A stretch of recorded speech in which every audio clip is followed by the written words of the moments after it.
DeSantis talk about his state of Florida being the place where wokeness comes to die, he began to form a thought process of associating the hubris of that ideation, coupled by the ignorant gullibility of his supporters and their terror-driven need to eliminate critical race theory.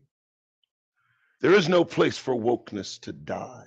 It's unkillable, like the fascist leanings of a society that hopes so desperately for its demise.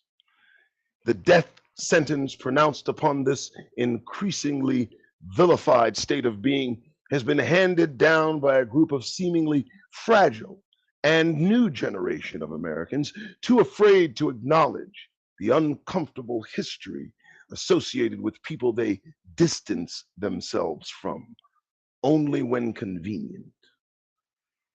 Wokeness is here to stay.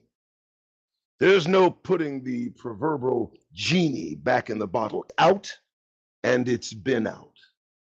The more this broken democracy attempts to deny the history that created its current abysmal condition in the first place, the harder the transition from a falsely claimed free society to that of one that has been projected by prophecy to be destroyed and enslaved will be for the surviving and present inhabitants. With wokeness comes warning. Those awakened can awaken others who are not woke. If everyone's asleep, what next? We all know. The great deception. It's all being orchestrated and directed with expert precision. Food shortages, drought, social unrest, political uncertainty, like a symphony written to the screams of those that suffer so horrifically within this nightmare. The conductor is hoping to lead this orchestrated chaos directly into the abyss of destruction. Hope and belief in the kingdom are most certainly included in that list of woke principles folk like Ron DeSantis hopes to stamp out with his racist, fear-fueled rhetoric. The kingdom he most assuredly claims to have a familiarity with every Sunday, yet denies with the actions of a frustrated right-wing white nationalist, terrified of a future he envisions that doesn't include him or his progeny.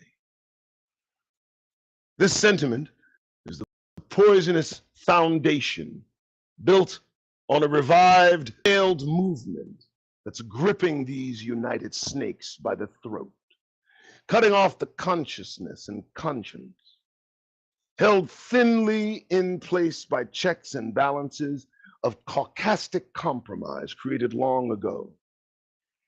As time wears thin, the gathers that kept hidden the ugliness of this place and its occupants. We Negroes who are held here by prophecy and circumstance can only wonder what may come next from these beings that have for too long been a part of our long suffered existence. This war on wokeness is a telling and ominous sign, reflecting the desperation and fear of those that can see only themselves and no one else. This myopic mentality of these creatures expressed in their vocal and sometimes violent need to deny seems unstoppable. However, they're destined to meet head-on with the immovable object of truth, fast approaching and determined to prove it's worthy of respect. No, Ron DeSantis, wokeness has nowhere to die. There's far too much to live for.